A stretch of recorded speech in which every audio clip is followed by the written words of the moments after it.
vidéo que j'ai pas fait depuis un petit moment. C'est donc une vidéo que je faisais en live Twitch parce que je trouvais ça hyper sympa de la faire en direct avec vous et de repérer ensemble les sorties qui nous intéressaient pour le mois à venir. J'ai arrêté les live Twitch, ou en tous les cas j'en ferai peut-être plus ponctuellement ou quand l'envie reviendra, mais du coup j'avais quand même envie de faire ces vidéos. J'ai repéré une vingtaine de sorties ce mois-ci. Franchement c'est le mois des sorties de fou, il y en a énormément qui me tentent. Je vais vous montrer tout ça. Il y en a, je connais le résumé, il y en a pas trop, et n'hésitez pas à me dire en commentaire quelle est vous la sortie que vous attendez le plus ce mois-ci. En date du 1er mars, donc aujourd'hui quand vous voyez la vidéo, sort en librairie La Chasseuse et l'Alchimiste, cet objet livre absolument incroyable. Franchement c'est un livre qui me faisait tellement envie, moi ça fait des mois que je l'avais repéré et quand j'ai vu la magnifique édition j'étais trop contente, la carte est incroyable. Je sais pas s'il sort en brochet ou s'il sort que comme ça, un petit budget du coup parce qu'il est quand même à 27 €. Le Hala qui est une créature mythique a refait son apparition et donc apparemment la période de la chasse va commencer. Pour participer à cette chasse il faut forcément former un binôme et il faut qu'il y ait un chasseur et un alchimiste. Donc là en l'occurrence le personnage qu'on va suivre c'est une chasseuse et elle va devoir trouver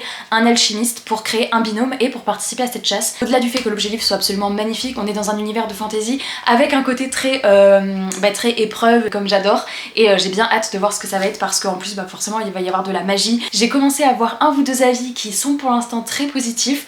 J'espère pouvoir me le caser prochainement. Il fait pas partie de mes lectures prioritaires sur le mois de mars, mais j'espère au printemps ou été me le caser parce que vraiment j'ai trop envie de le découvrir. En date du 1er mars sort Drugs de Neal Shusterman et Jarrod Shusterman. Je suis trop contente parce qu'à chaque fois qu'il y a un livre de cet auteur je veux trop me le procurer. J'avoue que le sujet de base m'intéresse pas particulièrement, c'est pas vers celui-là que je me serais tournée. On est plus dans du fantastique j'ai l'impression. On va suivre Isaac qui suite à une blessure sportive se met à accepter les antidouleurs du coup pour guérir plus vite, et on va également suivre un personnage féminin qui elle ne veut pas prendre de médicaments contre ses troubles de l'attention mais elle finit par s'y résoudre et du coup a priori on va suivre ces deux drogues et on va les suivre parce qu'elles sont personnifiées dans ce livre et elles ont fait comme un pari pour dire laquelle fera succomber son être humain en premier. Ça va aborder tout ce qui va être addiction j'imagine. C'est quand même assez original comme pitch le fait que a priori on va suivre les drogues qui vont être du coup personnifiées, mais le sujet des drogues de base me botte pas forcément. On va dire que je suis curieuse, sincèrement ça aurait été un autre auteur, le pitch m'aurait pas du tout attiré. Là c'est uniquement parce que c'est un auteur que j'adore et je me suis dit allez on tente parce que j'adore la manière dont il raconte ses histoires. Alors là on a une sortie qui m'a interpellée parce que ça fait partie du rayon de l'imaginaire chez Hachette et là j'avoue que le pitch m'a pas mal intéressée. Il s'agit du programme Lazare. On est dans un monde où il va y avoir des assassinats d'enfants. Les individus qui ont commis des crimes vont être condamnés à reconstituer scientifiquement et virtuellement un peu l'avenir que les personnes mortes auraient eu. Je trouve la thématique hyper bizarre, dérangeante, mais je trouve ça hyper original et du coup j'ai hâte de voir ce que ça va donner. Vraiment j'ai retenu que ça du résumé, donc je sais pas si c'est un livre que je me procurerai, c'est pas ma priorité, mais j'avais envie de vous en parler parce que je trouve le pitch assez original pour le coup. En date du 1er mars également, il y a beaucoup de sorties le 1er mars. J'ai noté le nouveau tome Happily Never After, je crois que ça s'appelle comme ça. J'ai le tome 1 qui est sur Vanessa, donc c'est des sagas du point de vue des méchants Disney, et donc le tome 1 c'était Vanessa, donc Ursula dans La Petite Sirène. Le tome 2 je crois que c'était sur Gaston. Je pense que les tomes sont indépendants les uns des autres, et là le tome 3 qui sort c'est sur Yzma. J'ai pas lu le pitch particulièrement mais c'est juste pour vous dire que si vous êtes vous aussi assidu aux sorties Disney, et bien écoutez cette nouvelle sortie arrive le 1er mars, donc aujourd'hui. D'ailleurs petite info, je suis trop contente, j'ai été choisie pour être ambassadrice de tous les livres Disney Hachette Heroes, donc qui vont sortir chez Hachette, donc notamment tout ce qui est Twisted Tale, toutes ces collections là, vraiment tout ce qui englobe les livres Disney sur toute l'année qui vont sortir, Passion Disney. Donc bref, faudrait déjà que je lise Vanessa, je vais pas me le procurer tout de suite, mais sur Yzma je trouve ça trop cool. J'avoue que c'est une méchante qu'on voit pas souvent, donc très impatiente de voir ce que ça pourrait donner. Encore en date du 1er mars, je vous l'ai montré dans une récente vidéo puisqu'il fait partie des plus beaux livres de ma bibliothèque, sortira Le Pont des Tempêtes de Daniel L. Jensen. Pour le coup là le résumé je vais pas faire l'affront de vous le faire, de toute façon comme d'habitude je vous remets tous les liens en barre d'infos si vous êtes curieux d'en savoir plus, mais j'ai juste retenu qu'on est dans un univers de fantasy, qu'on va suivre une jeune femme qui va faire un mariage arrangé avec un roi du coup d'un autre royaume, dans l'optique d'accéder à ce fameux pont qui serait a priori un point central dans tout ce qui va être commerce, politique, etc. Je vais pas voulu lire plus, je suis pas calée pour le résumé de celui-là, pardonnez-moi. Bon, est-ce qu'il y a d'autres trucs le 1er mars ou on passe au 2 mars? Ah, on passe au 2 mars. J'avais vu celui-là au salon du livre de Montreuil. Alors par contre c'est pareil, j'ai pas du tout lu le résumé, mais alors l'objet livre est incroyable. C'est aux éditions Gulfstream et il s'agit de Mystic Flown. C'est des livres qui ont une couverture souple mais qui ont quand même une jaquette par-dessus. Donc vraiment des très beaux objets livres. Celui-là je l'ai vu à Montreuil parce qu'il est en avant-première. Je vais juste vous lire le petit truc que les éditions Gulfstream ont mis qui fait 2 lignes. C'est une série de fantasy avec un riche univers mêlant jeux de pouvoir, créatures fantastiques, puissante magie, robots mystérieux et civilisation oubliée. Si vous voulez en savoir plus parce que c'est mots-clés que vous ont intrigué, rendez-vous dans la barre d'infos, mais moi c'est le genre de livre où j'ai pas envie d'en savoir trop. Et le dernier en date du 2 mars, c'est chez les éditions de Saxus, puisqu'il s'agit du, je crois que c'est le préquel pour le livre Le Prieuré de l'Oranger.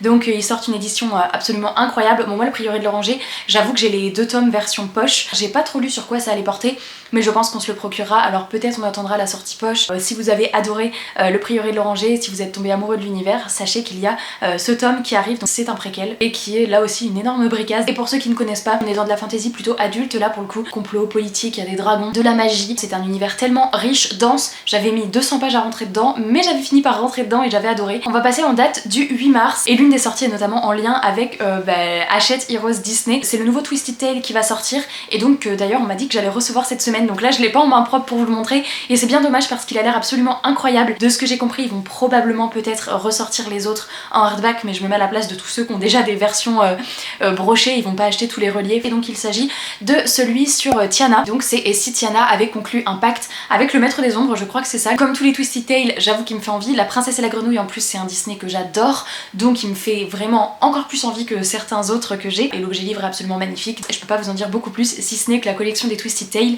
ce sont des livres qui sont basés sur l'histoire du Disney qu'on connaît, mais avec un petit plot twist qui est différent du Disney. Ce petit élément qui change toute l'histoire, plus ou moins, parce qu'en effet dans Cendrillon c'était le cas et dans Réponse que j'avais lu, et je trouvais que l'histoire était justement pas si différente que ça, mais celui-ci je suis très curieuse de le découvrir. N'hésitez pas à me dire pour l'instant quel est votre Twisted Tale préféré si vous en avez lu. Et en date du 8 mars sort un autre livre, je vais pas pouvoir vous en dire beaucoup parce que j'ai le tome 1 qui est dans ma pile à lire, mais je sais qu'il a été adoré par de nombreuses personnes. C'est le tome 2 de Prison Healer, The Guild Cage. Je l'ai pas encore lu mais je sais que beaucoup de personnes l'ont adoré. Je sais juste qu'il y a une histoire de guérisseuse, de prison, d'épreuves. J'en sais pas plus, mais quand j'avais vu ça, je m'étais dit ok, je le veux. Et pour le coup, les 2 tomes sortent hyper rapprochés parce que le tome 1 est sorti l'année dernière. Je crois qu'il est sorti en plus milieu ou fin d'année, je sais plus exactement. On est exactement dans le même cas pour ce tome 2 puisque j'ai le tome 1 que je n'ai pas lu, mais je vous informe de la sortie du tome 2. Il s'agit de la saga Atlas Six. J'ai reçu le tome 1 à Montreuil de la part des éditions Michel Lafon. En tous les cas, évidemment, je n'ai pas lu le résumé de ce tome 2 parce que ce serait un énorme spoil, mais ce que je peux vous dire du tome 1, c'est qu'on était dans un univers où je crois qu'il y allait avoir une espèce d'énorme concours ouvert à des magiciens et le gagnant de ce concours avec des épreuves, donc je suis là, le gagnant du concours accédait à un espèce de savoir et un espèce de pouvoir tellement immense que clairement après il est vraiment ici le gars. Par contre j'avais entendu de certains avis que c'était très lent et très long à se mettre en place.